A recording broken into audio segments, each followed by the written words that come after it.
اس کی مدد کے لیے روانہ کر رہا تھا، اور ہر خط میں ساتھ یہ تاکید کرتا تھا کہ فوراً جنگ شروع کرو اور فوراً کام تمام کرو اور فوراً جو تمہاری ذمہ داری ہے وہ انجام دو۔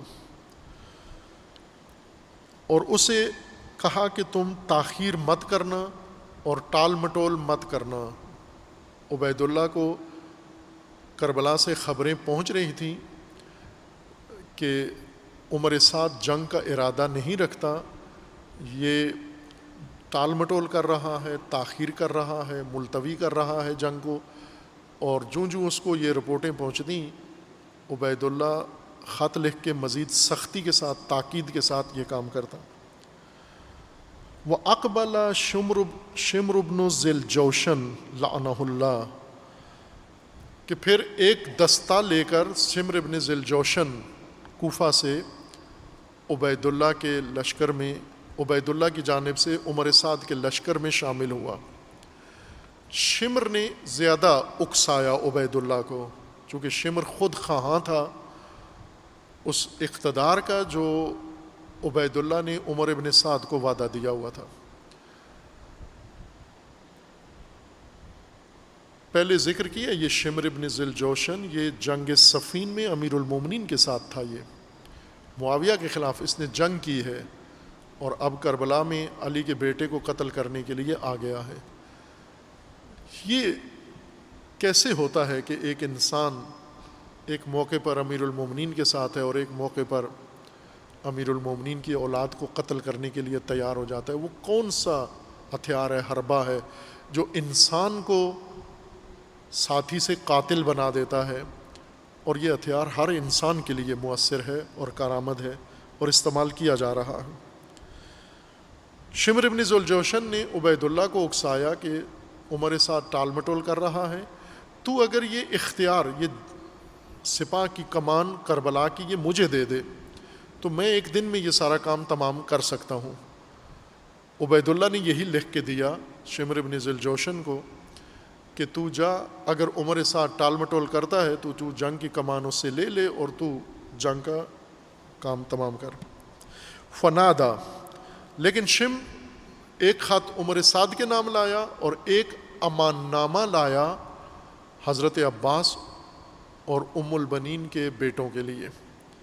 فنادا، جو ہی شمر پہنچا میدان میں، فنادا این بنو اختنا، ہمارے بھانجے کہاں ہیں، ہماری بہن کے بیٹے کہاں ہیں؟ یہ عربوں میں رواج تھا کہ قبیلے کی خواتین کو، وہ قبیلے کے افراد کو، مردوں کو بھائی کہتے تھے۔ اگر کہے کہ مثلا اخ اسد یا اخ اسد، یعنی اے بھائی قبیلہ اسد سے تعلق رکھنے والے، بے شک بھائی نہ ہو، قبیلے کا ہو تو اس کو بھائی کہتے تھے، قبیلے کی عورت کو بہن کہتے تھے۔ چونکہ بنی کلاب قبیلے سے ام البنین کا تعلق تھا اور اسی قبیلے سے شمر کا بھی تھا، اس لیے اس نے یہ لفظ کہا کہ ہماری بہن کے بیٹے کہاں ہیں؟ عبداللہ و جعفر والعباس و عثمان، امیر المومنین کے 4 بیٹے ام البنین سے، ایک حضرت عباس تھے، ایک کا نام عبداللہ تھا، ایک کا نام جعفر تھا اور ایک کا نام عثمان تھا۔ کہا یہ چاروں کہاں ہیں؟ فقالوا له ما شأنک، انہوں نے فقال الحسین علیہ السلام، امام حسین علیہ السلام نے حضرت عباس کو کہا کہ آپ جواب دیں جا کر۔ وہ حاضر نہیں تھے جانے کے لیے، لیکن امام علیہ السلام نے حکم دیا کہ جاؤ اس کی بات سنو، کیا کہنا چاہتا ہے، اور اس کو جا کر جواب دو۔ فقال الحسین علیہ السلام اجیبوہ وان کان فاسقا، اگرچہ یہ فاسق و فاجر انسان ہے، پست اور گھٹیا انسان ہے، لیکن آپ جائیں، سنیں، بلا رہا ہے، دیکھیں کیا کہتا ہے۔ فإنہ بعض اخوالکم، چونکہ یہ آپ کی والدہ کے قبیلے سے ہے تو اس حوالے سے دیکھیں کیا کہنا چاہتا ہے۔ فقالوا له ما شانک، امام کے کہنے پر یہ چاروں بھائی گئے آگے، شمر کے سامنے جا کر کھڑے ہوئے اور اسے پوچھا کہ کیا بات ہے، تجھے کیا کام ہے؟ فقال یا بنی اختی، اے میری بہن کے بیٹو، یعنی میرے قبیلے کی جو ماں ہے آپ کی، اس عنوان سے میں بنی اختی کہا۔ انتم آمنون، تم امن میں ہو، میں تمہارے لیے نامہ امن، امان نامہ لے کر آیا ہوں، حفاظت نامہ لے کر آیا ہوں، آپ چاروں محفوظ ہو، آپ کو کوئی بھی کچھ نہیں کہے گا۔ فلا تقتلوا انفسکم مع اخیکم الحسین، آپ چاروں حسین سے جدا ہو جاؤ اور حسین کے ساتھ مل کر اپنے آپ کو قتل میں اور موت کے حوالے مت کرو۔ وَأَلْزَمُوا طَاعَةَ امیر المومنین یزید، شمر نے کہا کہ آپ بھی آ جاؤ میرے ساتھ یزید کی اطاعت میں اور بیعت میں آ جاؤ، تم محفوظ رہو گے۔ قال فناداہ العباس ابن علی، حضرت عباس ابن علی نے جواب دیا شمر کو، تبت یدا کا، کٹ جائے تیرا ہاتھ، شل ہو جائے تیرا ہاتھ، مردہ باد تو، ہلاکت ہو تیرے اوپر، وَبِئْسَ مَا جِئْتَنَا بِهِ مِنْ أَمَانِكَ یا عدو اللہ، اے دشمن خدا تو نے بہت برا کیا جو اس میدان میں حسین سے جدا کرنے کے لیے ہمارے لیے امان نامہ لے کر آیا ہے۔ تو فاسق و فاجر، اور اپنے سے بڑے فاسق و فاجر سے ہمارے لیے امان نامہ لے کر آیا ہے۔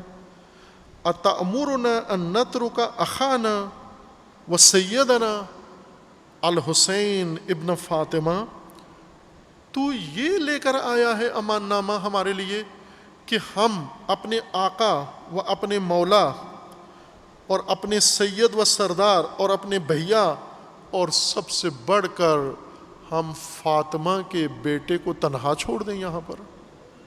تو یہ ہمیں کہنے آیا ہے یہاں پر۔ وَنَدْخُلَ فِي طَاعَةِ اللُّعَنَاءِ وَأَوْلَادِ اللُّعَنَاءِ، اور ہم ملعونوں کی اطاعت میں آ جائیں اور ملعونوں کی اولاد کی اطاعت میں آ جائیں۔ اے ملعون تو یہ کام کروانے آیا ہے ہم سے۔